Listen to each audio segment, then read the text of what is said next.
how this project came about. You might find it interesting. As many of you know, I am the author of the Human Magnet Syndrome. Product placement, or here. And I first wrote the book in 2013. Prior to writing the Human Magnet Syndrome, prior to the name ever being invented, I was traveling the United States and two places in the world, England and Holland, giving this training called Codependence and Narcissists, Understanding the Attraction. And that became hugely, I don't know a better word, popular. There was a huge need for that information. And I was keeping very busy, traveling constantly.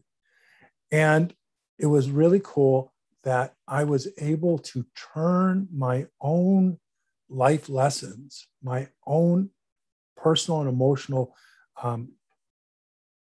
my own personal and emotional progress into something that could help people. And it was through this discussion, a publisher offered me an opportunity to print the first edition of the book, which came out in 2013.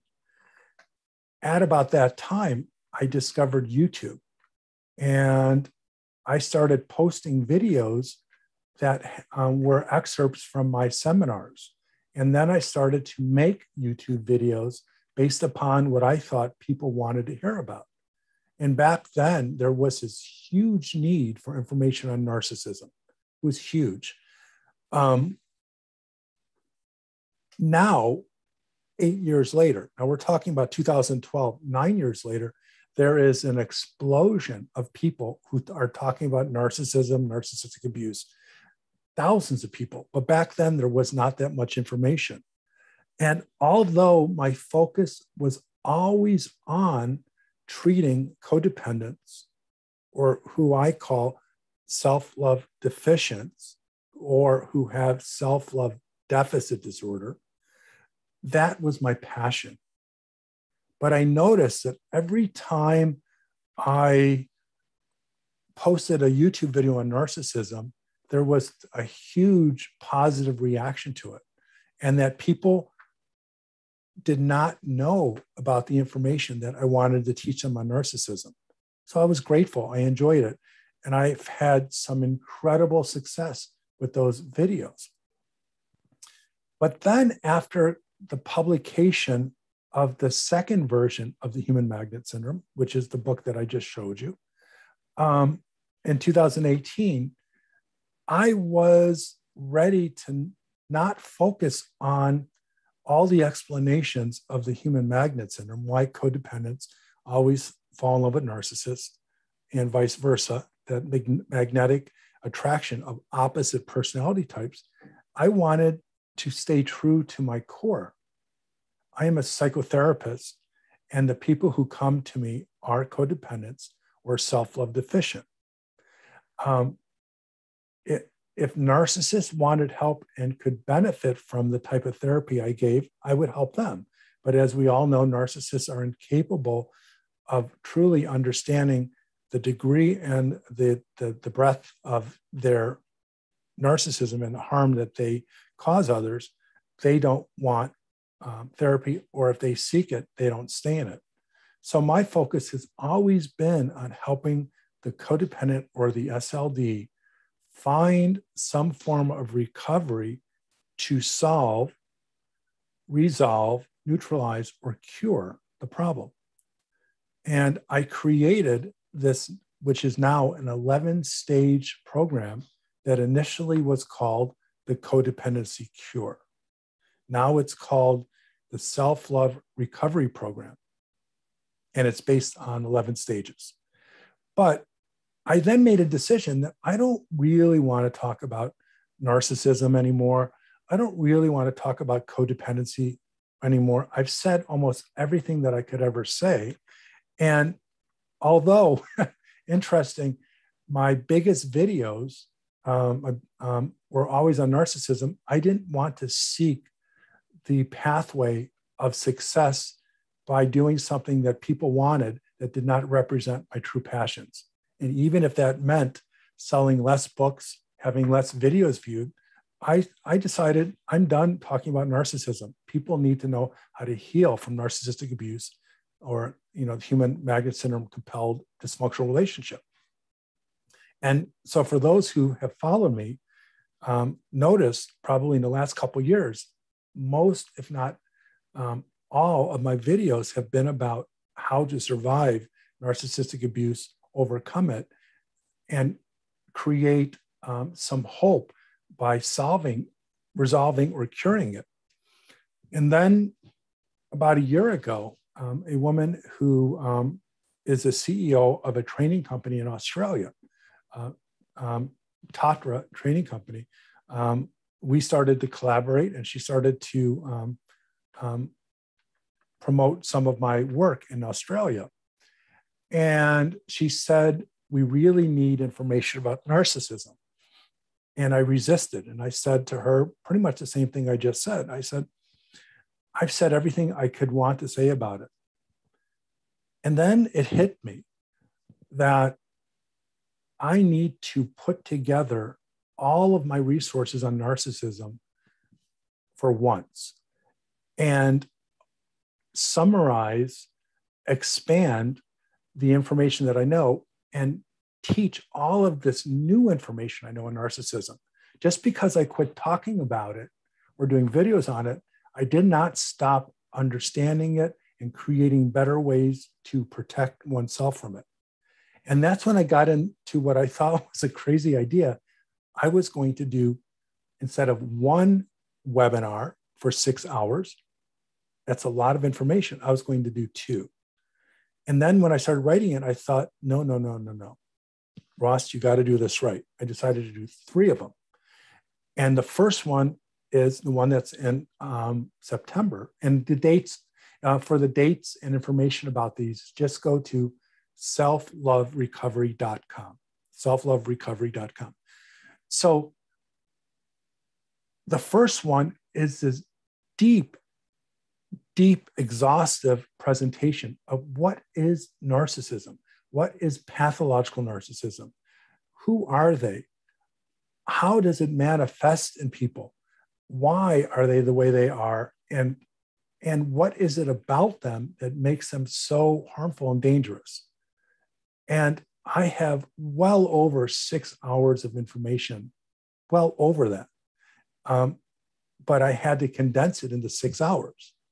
And I'm really proud of it, because there is no other 6-hour training that is going to talk as much of it.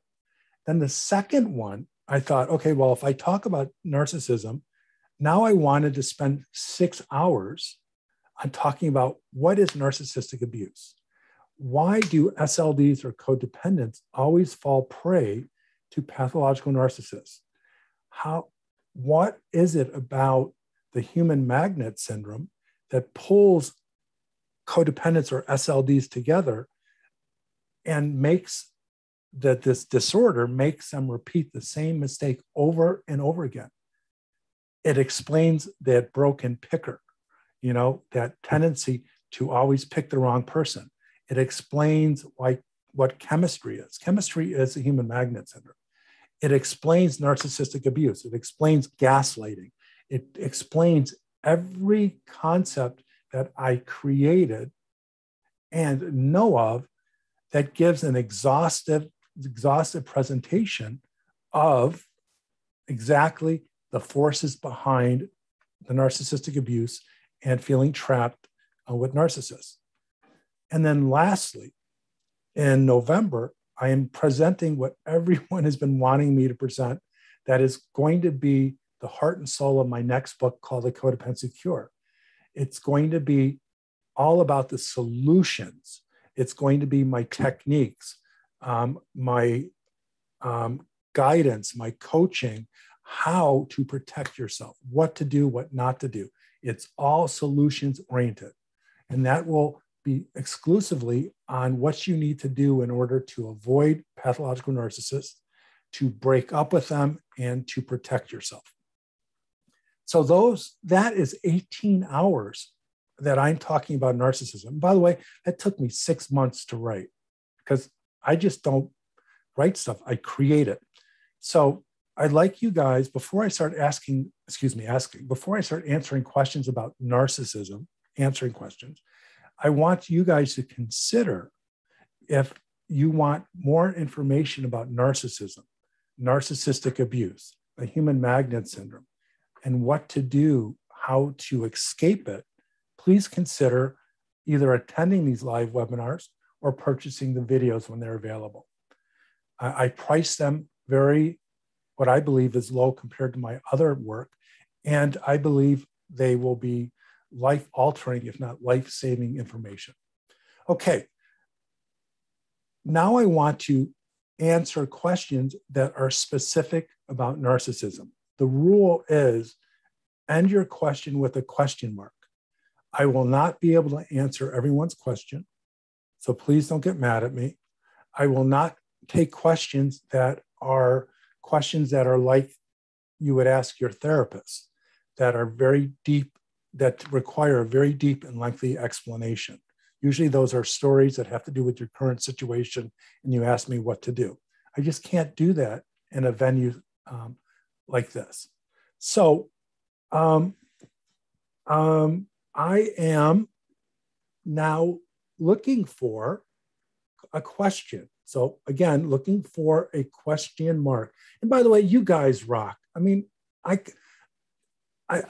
never get tired of the comment you guys make and the compliments and the appreciation you let me. So one of these questions, why don't you watch old videos? Cami, I don't remember saying I don't watch old videos, but it's actually true. I don't watch videos once they're made. But I don't know how that's relevant to this discussion, because those videos I don't need to watch, because those videos are information that are me. I don't have to watch something to know me talk about what I already know. Yes, please ask, can someone who's not a narcissist still have a narcissistic injury? Only a narcissist can have a narcissistic injury. A narcissistic injury represents anger and rage that comes from an unconscious source. The difference between codependents, or what I call SLDs, are codependents are conscious of who they are, why they are, and can remember the people that hurt them when they were younger. Narcissists were hurt so badly, so much worse than the SLDs as a child, that they cordon off or disassociated from those memories and cannot get to it, because their brain recognizes that they would fall apart if they remembered how badly they were hurt.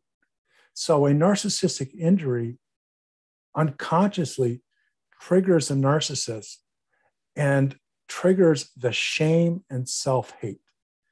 They can't manage that. They can't even admit it, so they have to project it onto someone else. So when you say, for your garden variety narcissist, I really don't like the way that you talk to me. I really wish that you could be more respectful. They become rageful, vindictive, and angry, the narcissistic injury, because unconsciously you are tapping into their horrible core shame that they're not conscious of, the rage that they have for the people that hurt them that they're not conscious of. And all they can do is turn that unconscious rage and anger and resentment into an attack to a person they perceive who is criticizing them.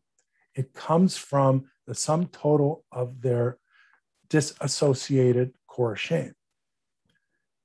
A codependent doesn't have a narcissistic injury because, first, they're not a narcissist, and their anger is not connected to unconscious sources. Moreover, codependents, or SLDs, are hyper-conscious of hurting people because of the nature of their problem. They always want to make things better. They always want to solve problems that are unsolvable, and they don't want to upset anyone. That said, there is a category of codependents that I call active codependents that are very confrontational and can be angry, but their anger is not unmitigated, uncontrolled, rageful, explosion-like. So anger or rage that we'll call normal and dysfunctional is not nearly as harmful and uncontrollable as the narcissistic rage. Okay, Jane asks, can I call my ex narcissist if he hasn't been diagnosed as such? No, don't call anyone a narcissist. And so Jane, I'm assuming you are new to my work, and I have gone to great lengths to explain that if you confront a narcissist about their narcissism, nothing good can happen. One is they will never accept it. Two is their mind, their brain is geared to not only push it away, but see it, remember the projection in other people. And depending on how much sociopathy is in their narcissism, whether they're sociopath or covert narcissist, they will hurt you. So they're either going to deny it and blame you for it, or they're going to see you as dangerous and they're going to hurt you. I have a video, believe it or not, and I still sometimes can't believe it, has been viewed 2.5 million times. It says, do not take the mask off a narcissist, run. And basically the thesis of that video is there is nothing to gain by exposing a narcissist because they are the dirty fighters. And much like George Bernard Shaw said, don't wrestle with pigs, you'll get dirty. And beside, the pig likes it. Well, don't confront narcissists about their narcissism because they will wrestle you in a way that they will always beat you up and they'll enjoy it. Okay, D. Tanner, how do you know I went through years? How do you know I went through years, push, pull, negative emotions? His glass was always empty. Didn't know. I don't know. That question's not very clear, so I can't answer it. Please try to make your questions very one sentence like or simplistic. Magani says, do you wholeheartedly believe we can overcome early childhood trauma, narcissistic upbringing, and everything it has done to us? Magnani, I say this with respect, with no criticism. You are not familiar with my work. And if you were, you would understand that I created a system of understanding and a treatment approach that solves, resolves, neutralizes SLDD. And because codependency or SLDD is caused by attachment trauma, it directly treats that problem. I have a treatment method called the Hitch treatment method, healing the inner trauma child method, that I created. And there is actually a full 6-hour seminar video on selfloverecovery.com that talks about this method. So I say without hesitation, absolutely, not because of my theory, not because of my videos, but I've been a psychotherapist for 35 years, and I have seen the most amazing results of my work that has permanently solved SLDD, which means it has identified, integrated, and neutralized, or in a simplistic term, cured the trauma. Lisa Kabler, not a question, sorry, looking for question mark. If a covert narcissist uses his false self as a proxy to experience itself, please ask me simple questions, because and morphs and control, that's too complicated. Acetyl, if you can simplify that question, I'd love to answer it. Thank you, Angela, for your wonderful comment. Questions. EF says, what about a married child who us narcissistic? That I fail that a child is a parent. Okay, EF, and all of you who identify with being codependent or what I call self-love deficient, the only way to heal and overcome this scourge of a problem that goes from generation to generation In fact, the very first chapter I wrote in my book, it's called The Passing of the Dysfunctional Baton. And I start my book by saying this problem, codependency, or SLDD, or narcissism, is a transgenerational problem. And predictably, I'm talking over 95% will result in children who are either SLDs, codependents, or narcissists. That's a fact. If a child grows up in a family where there is a pathological narcissist and a SLD parent, the probability is high, very high, that they're going to be on one side of my continuum. They're going to be, as an adult, a pathological narcissist or a codependent. And here's the most difficult statement I have to deliver, and it angers a lot of people, very much so, and inspires more. We SLDs, we codependents, are responsible for our codependency. We know that. We are making choices over and over again to be with narcissists. We are unhappy, we're abused, we're neglected, we're manipulated, and we stay with them. We are afraid to leave them for all sorts of reasons, which include my concepts of codependency addiction and fear of being alone or pathological loneliness. And despite getting hurt ourselves, and despite our children being hurt, we choose to stay with the narcissist. So what that means is, although the SLD is not responsible directly for the harm of the children, their decision to stay in the relationship and not protect the children is responsible for their problems. Now, I don't say that to shame the SLDs, but it might, because that is a part of the disorder. And many of people who follow me understand my pyramid concept and understand at the very center of this problem is core shame. Because if you can't understand the problem, which I have redefined and reconceptualized as self-love deficit disorder, and you don't know what a true solution is, you can't get better. So for those who want to blame and not take responsibility, there is no possibility that they can resolve codependency. You can't. It's impossible, because codependency is caused by an understanding of all the reasons that it was caused and one's own choice to stay in these relationships. Therefore, and that's a very long answer to your question, is SLDs are responsible for their adult children's SLDD or codependency or narcissism. They are not as responsible as narcissists, but they share the responsibility. I present that in my treatment, not as a way to shame my clients, but to help them understand the only solution is to love yourself, protect yourself, and care for yourself so that your children can either be impacted by it or as a role model, they can want to emulate it. So next question, and there are tons of them. Again, I told you I can't get to all of them, remember? The human magnet syndrome, okay, thank you for the compliments. Arwa said, are narcissism and SLD are equal in frequency level?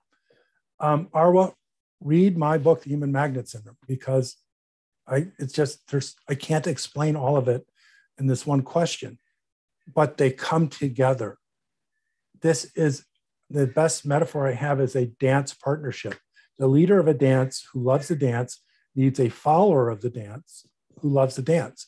And if each person knows their role and stays true to it, they are magnificent dancers.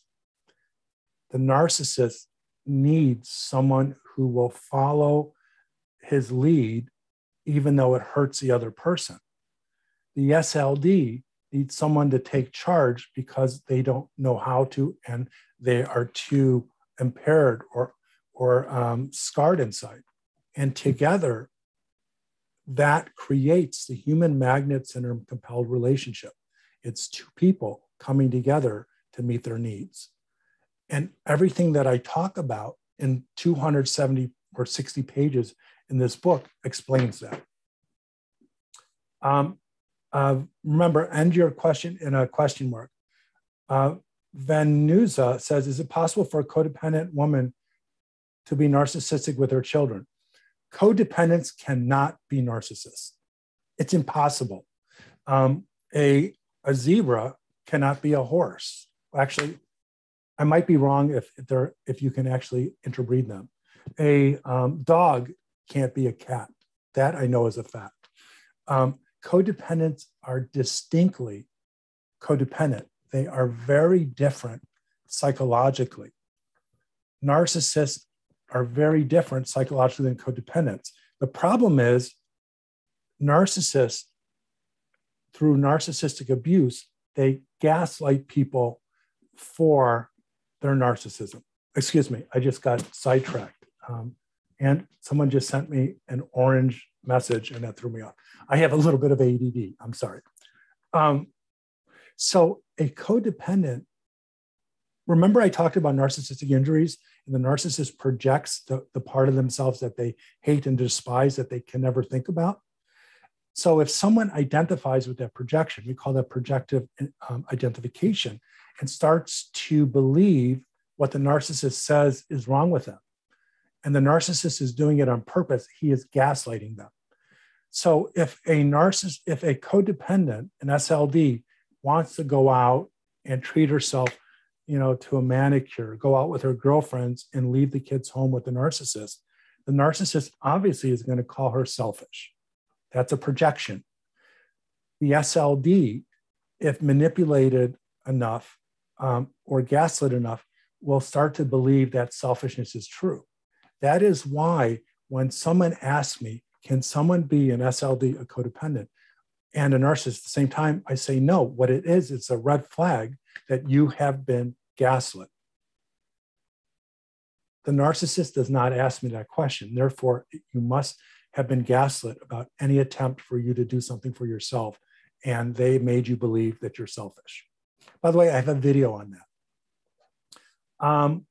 MS Banthany. My mother's a narcissist, but acts codependent with her male partners. Or narcissistic toward her children. Well, your mother is a covert narcissist. Covert narcissists are narcissists that have narcissistic personality disorder and elements of antisocial personality disorder or sociopathy. And I talk about this as in depth in my upcoming training, the 50 Shades of Narcissism, Pathological Narcissism. And we're talking 18 hours of information in these webinars or videos.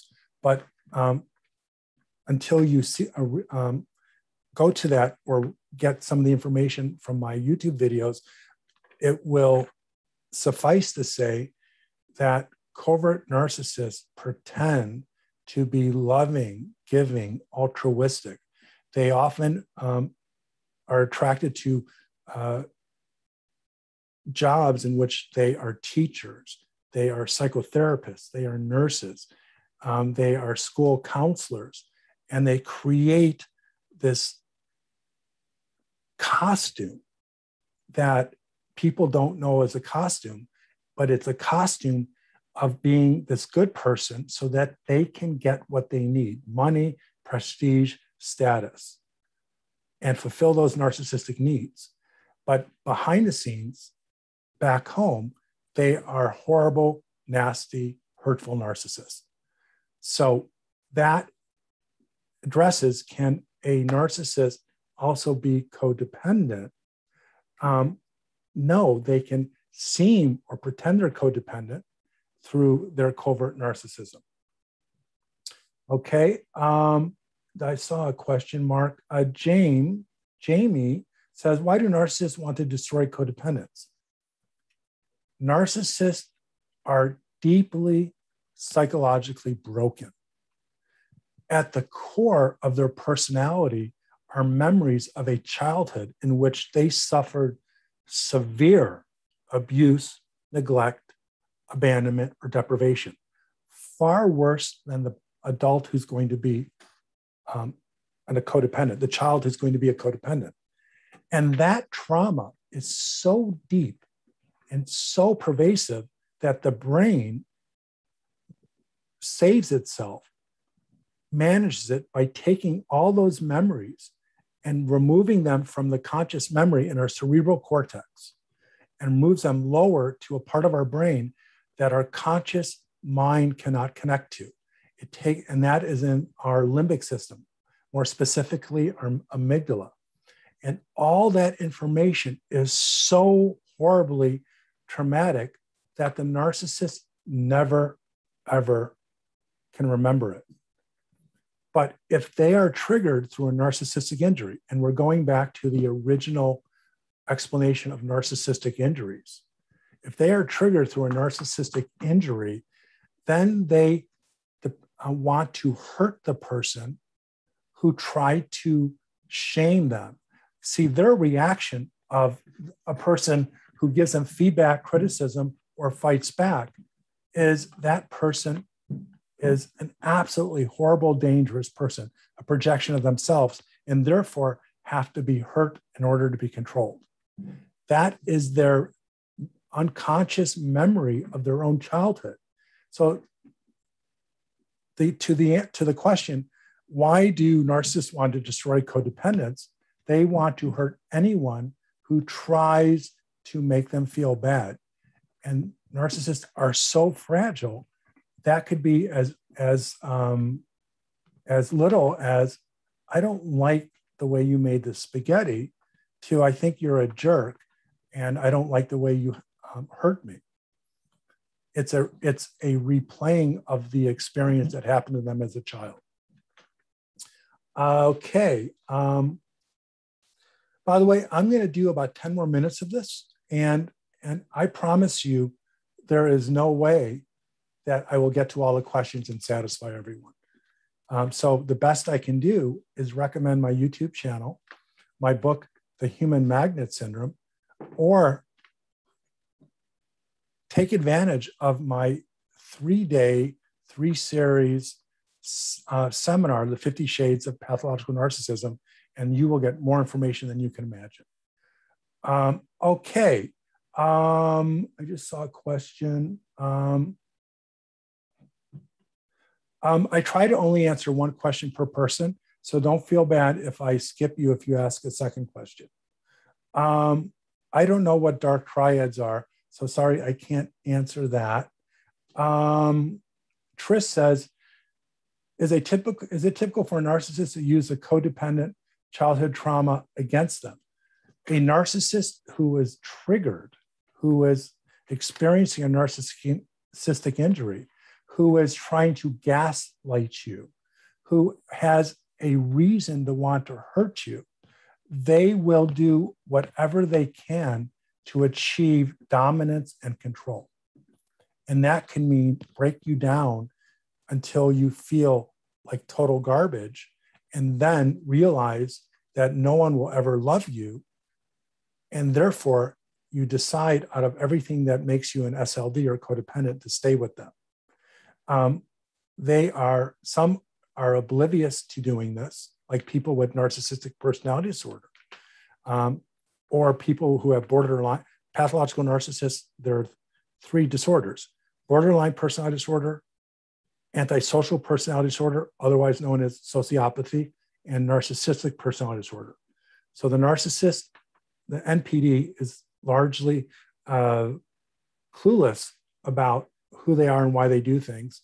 The person with borderline personality disorder is semi-aware of it, but when they want to destroy someone, they cycle back to realizing how bad they are, and then they try to love them. And the sociopath, or the person with antisocial personality disorder, knows exactly what they're doing without empathy or remorse, systematically hurts a person so they can get what they want.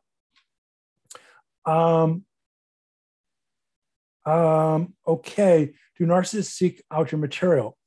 Not usually, because it's interesting because when I did trainings and I travel all around the United States and part of the world, I worked for a company that kept meticulous records of the feedback, the what do they call it? The thing that they pass out at the end of a training asking your experiences.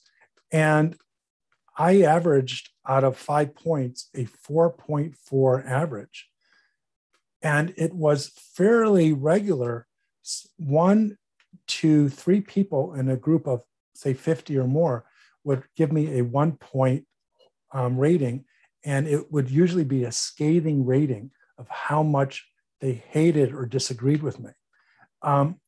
They do, and they basically think I'm an idiot or whatever word they use in order to try to belittle me and make me believe that I'm not any good. Of course, I don't listen to them.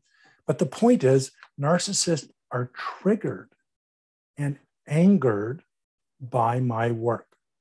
And therefore, they have nothing to do with me. If you want to see some narcissistic comments, go to my Amazon rating. I think it's 1 out of 5 points, and I'm a 4.6, which means it's pretty good. Look at my 1 point ratings. And those are people that are triggered by my work, and they do not like my book. The only narcissists that will like my book are the covert narcissists who are pretending to be something they're not. Last question, and thank you very much for all of your questions. Yes, Scorpio, I'll answer that quickly. Yes, narcissists gain supply when codependents ruminate about them, because when they ruminate about them, they are trapped or addicted, and that means they don't leave. Last question is from Lisa or Lissa. Should the SLD take similar precautions when in a relationship with someone who may have borderline personality disorder? The reason I call, for example, my 3-series webinar, The 50 Shades of Pathological Narcissism, and I explain that pathological narcissism is either borderline, narcissistic, or antisocial personality disorder, is because those 3 disorders have more similarities than differences. And as such, they all should be understood for their core narcissism. And everything that I teach applies to BPD, borderline personality disorder, ASPD, antisocial personality disorder, and NPD. Absolutely. And I explain, especially, I hate to keep plugging my 50 Shades webinar, but I explain in exquisite detail the difference of these type of narcissists. And by the way, narcissistic personality disorder has 4 subcategories. There are subcategories of every one of those disorders, and they're more similar than different. And yes, they are different. Guys, you guys have been awesome, and I hope I answered your questions. I very much appreciate your continued support. And I say this all the time. I am nothing without you guys.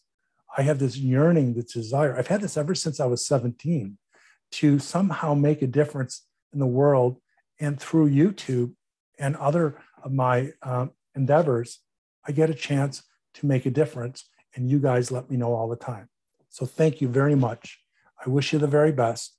Please consider following me on YouTube. You know how you see at the end of all the videos, I don't usually do this, the bell and click this and that. Well, do that because you will be updated on any of my contributions. And I typically post new videos every 2 to 3 weeks.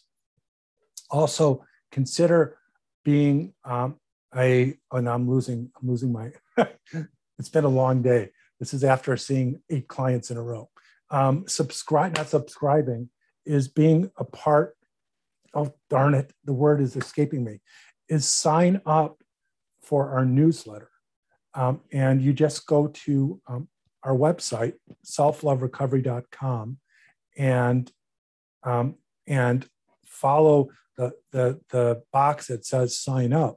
And if that box does not come to you because we have different graphics, just send us an email at help@selfloverecovery.com and say, please sign me up to your newsletter. And you will then be kept on a list where I will let you know anything that is happening and updates to my work. So guys, be well. Don't ever give up on your attempts to solve your self-love deficit disorder, because all of us who identify with being an SLD, we can become self-love abundant and be free and happy and easily avoid narcissists. Be well.